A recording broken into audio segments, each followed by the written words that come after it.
Hey everyone, Grant for the Flame Learning channel. In the previous video, you added two selectives to the composite, which added reflections, as well as a bit of look development. Both selectives used mask splines to isolate the processing effects, but the reflections were applied to the inside of the selective, and the chromatic aberrations were applied to the outside of the selective. So you have total control where your selective effect shaders are applied. In this video, you'll refocus viewer attention with selective grading, add a bit of keyed selective blooming, finalize the overall look development, and finally, you'll dial back some of the selective intensity using the Punchback SelectiveFX. If you wish to follow along, please go to the previous video to download the example and follow the steps to get to this point. So let's pick up where you left off. Looking at the overall results so far, the composition of the shot mostly focuses towards the center of the frame. However, I can't help noticing the state of the pillar. Let's darken it down so that it doesn't stand out as much. As a tip, switch the icons from icons on to selected. This helps prevent clutter, as only the active wireframes will be shown in the result viewer. Now let's add a third selective to the composite. Ensure nothing is selected and call up the contextual menu. Choose Selective Color Correct. Now go to the HUD and call up the contextual menu over Selective 3. Choose Add Gmask Link and choose Free. Now take your time and draw around the side of the pillar. You don't have to be too accurate, just enough to get the general shape.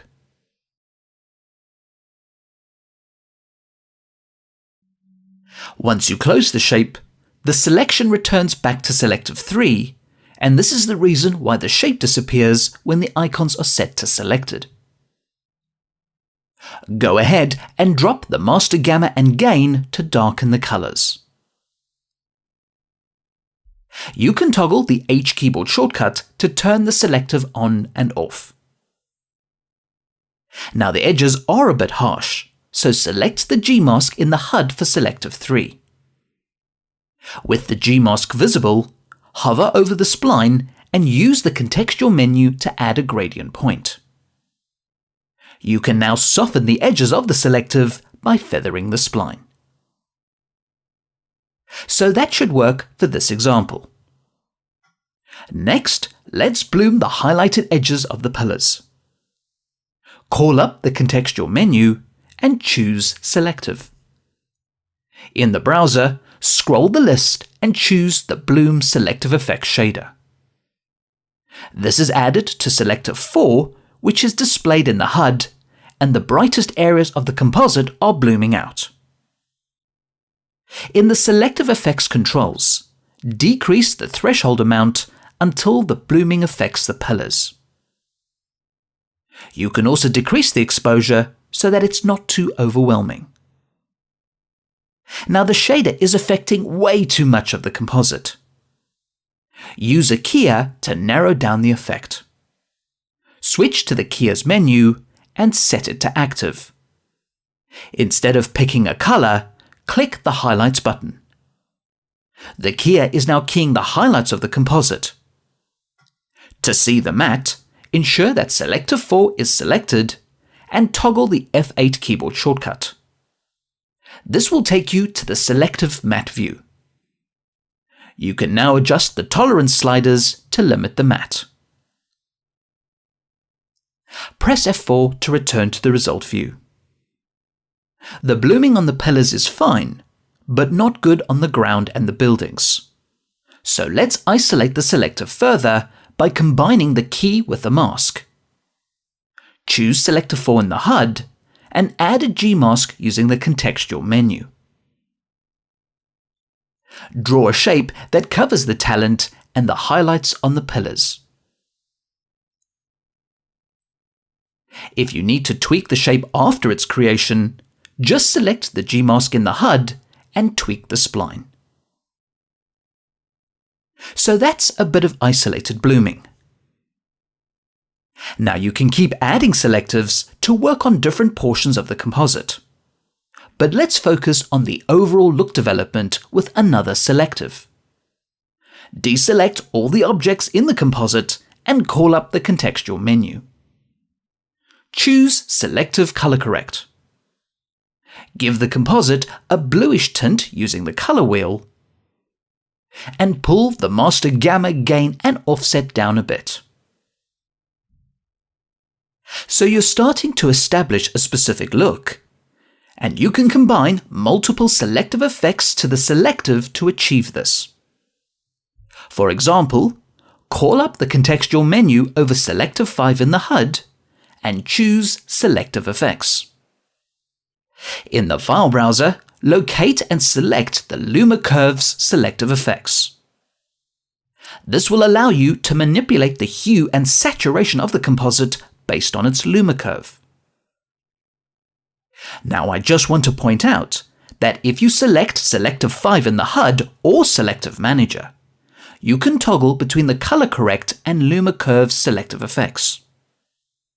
So both are being applied to the selective, and you could change their order in the priority editor. Back to the Luma Curves, switch to the Saturation menu. Increase the saturation in the blacks, and decrease the saturation in the midtones and whites.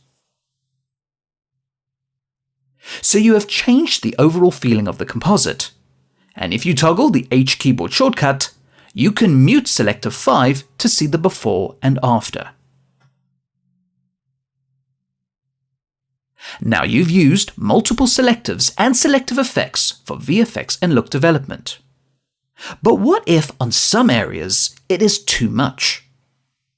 How do you go back or blend with the original composite? That's where the Punchback SelectiveFX comes in. This shader can revert any selective effects before it in the processing pipeline, thus restoring parts or the entire original composite. For example, let's place a Punchback SelectiveFX in a new selective at the end of the current processed pipeline. Ensure nothing is selected and call up the contextual menu in the result viewer. Choose Selective. In the file browser, locate and choose the Punchback SelectiveFX.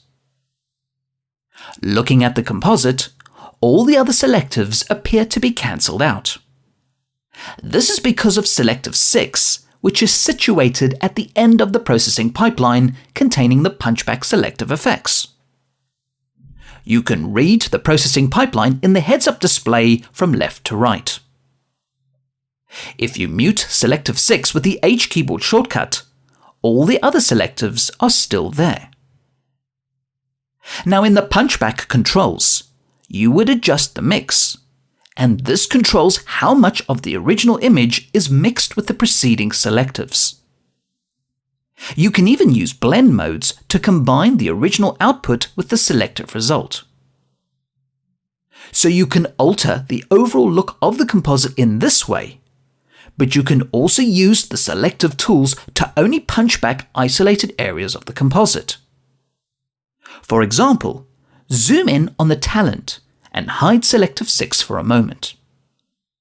Notice that there is something weird going on in his face with the pixel data. You could search for and alter the offending selective, but this is at the expense of the overall look development. So let's just isolate and revert the face with Selective 6. Ensure Selective 6 is active and switch to the Keyers menu. Activate the keyer and choose Pick Color. With the color picker, sample the colors of his skin. If you mute and unmute Selective 6, you can see the difference that the Punchback SelectiveFX is making. However, this is affecting more than just the talent's face. If you toggle the F8 keyboard shortcut for the matte of the selective, you can see that you need to combine the key with the matte to isolate just the face. Press F4 to go back to the result view. select Selective 6 in the HUD, and add a Gmask using the contextual menu. Draw a simple shape to cover the head and hands. So the Punchback SelectiveFX is affecting the talent's head and hands, and ignoring the rest of the image.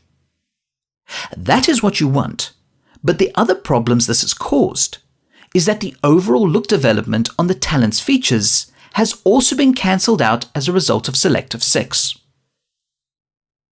Earlier on, you created this overall grade on Selective 5. To fix this, you need to move Selective 5 after Selective 6 in the processing pipeline. Any selectives before the punchback are cancelled out, but anything after the punchback is not. So swipe down to the priority editor. This shows the entire processing pipeline from top to bottom. Click Selective 5 and drag it above Selective 6. The overall grading should now be applied to the entire image, including the face and hands. You can check the processing pipeline in the priority editor, and you can also see it in the heads-up display. Selective 5 is now processing after Selective 6 in the processing pipeline. You can now frame the entire image and view the result. So over the course of the series, you've seen selectives being applied to single images or objects, but they are equally as valuable when applying them to the overall action composite. You can even combine the two workflows for even more control. These are powerful workflows, and you can achieve plenty, but a key point is that this is in the context of your composite. So no pre-composing, flattening, or exporting. This is all live in the action composite, and you can make last-minute changes at any time.